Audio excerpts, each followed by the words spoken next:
Sometimes in these ancient texts, you come across a figure who just pops up for a second, leaves this huge mark, and then disappears. Well, today we're going to explore one of the Bible's biggest mysteries, a man who never actually died, and the forgotten book that explains why that single fact changes so much about the stories you thought you knew. So if you've ever read Genesis, you know those long genealogies, right?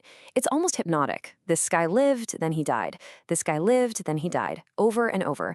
But then you hit this verse, and it just shatters the whole pattern. Enoch walked with God, and he was not, for God took him. He didn't die. God just took him. It's such a strange ending that honestly, it feels more like the start of a whole new story.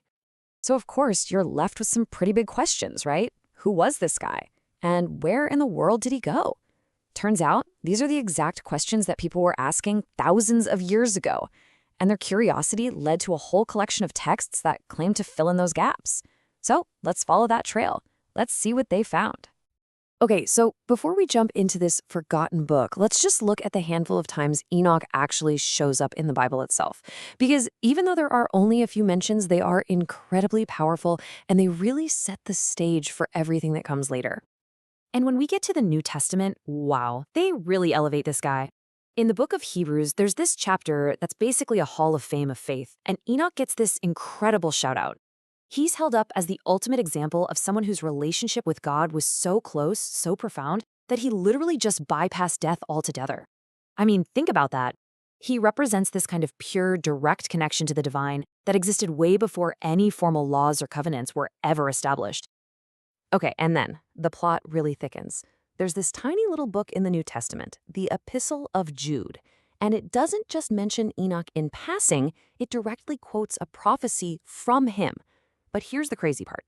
The prophecy that Jude quotes, it's not in Genesis, it's not anywhere in the Old Testament, it's from a totally different book, one that is not part of the official Bible. And that right there points us directly to the source. It comes from an ancient Jewish text that we now call 1 Enoch. For hundreds of years, this book was basically lost to the Western world. But its influence on the writers of the New Testament, as we're about to see, it's absolutely undeniable. I mean, the journey of this book is a story all by itself. It was written centuries before Jesus, and it was super popular with early Jews and Christians. They read it all the time. But then, as the centuries went on and the official Bible canon was being decided, Enoch kind of got pushed to the side. It was labeled apocryphal, which basically means its origins were questionable. And then it was pretty much forgotten. That is, until 1947. With the discovery of the Dead Sea Scrolls, boom, there it was. They found ancient fragments of Enoch right there alongside texts that we now know as the Old Testament, proving just how important and ancient it really was. So what's actually in this book that's so important?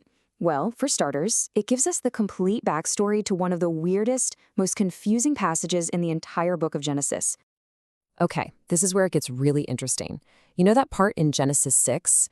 It briefly mentions these sons of God who have kids with human women, and their children are these giants called the Nephilim. And then, that's kind of it. No explanation. Well, 1 Enoch gives you the whole epic story. It says these sons of God were actually a group of 200 rebellious angels called the Watchers. They came down to earth, had children with human women, those are the Nephilim, and then they started teaching humanity all this forbidden knowledge, like how to make weapons and use sorcery.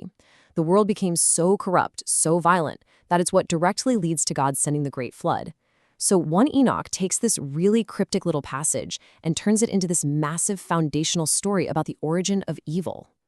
So if the whole backstory to Genesis was surprising, well, you might want to brace yourself for this next part.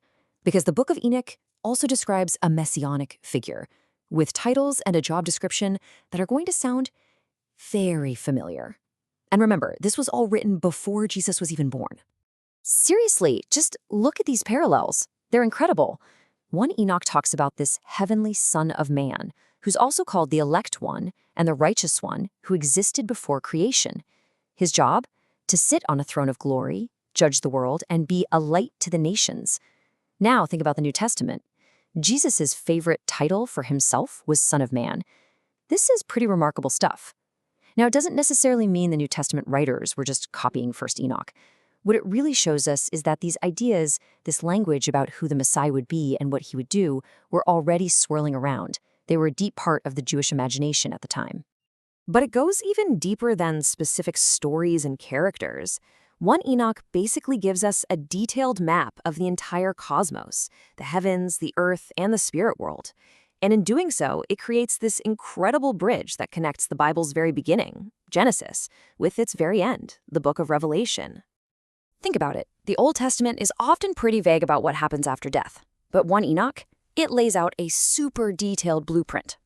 It describes the realm of the dead, called Sheol, as being divided into 4 separate places. There's a place for the righteous, a place for the victims of injustice who are crying out for God to act, a place for just average people, and finally, a place of punishment for the wicked. This whole complex idea of an intermediate state, with different destinies and even cries for justice from beyond the grave, it sounds a lot like concepts you find later in the New Testament, like in Jesus' parable of the rich man and Lazarus. And this vision points to what Enoch saw as the ultimate purpose of, well, everything, worship. He paints this picture of a heavenly temple where angels like Michael and Gabriel are the priests. And the righteous who have died, they're not just sitting around waiting. No, they're actively taking part in this constant cosmic worship service. It's this beautiful, powerful vision that, again, we see echoed so clearly in the book of Revelation.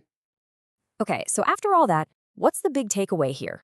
What are we supposed to do with this ancient, forgotten book? Well, the goal isn't to argue that it should be added to the Bible. Not at all. The real goal is to use it to understand the Bible we do have, but on a much deeper level. There's a fancy term for this, a hermeneutical companion. But honestly, the best way to think about it is like this. It's like putting on a pair of first-century glasses. Suddenly, the text of the Bible itself doesn't change, but the world behind the text, the worldview, the assumptions, the ideas that the original authors and readers all took for granted, all of that suddenly snaps into much sharper focus. It's all about bringing back a voice that was clearly there and was super influential for the Bible's original audience.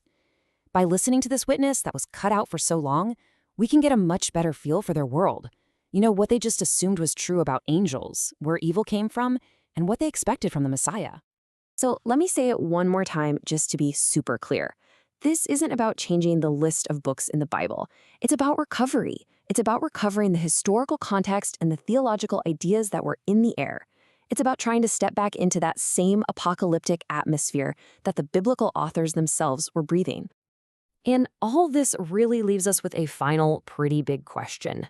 Understanding the world of 1 Enoch really proves how much a little bit of lost context can completely light up a text we thought we knew. So it really makes you wonder, right? What else could we learn if we could see these ancient stories, not just through our own modern eyes, but through theirs?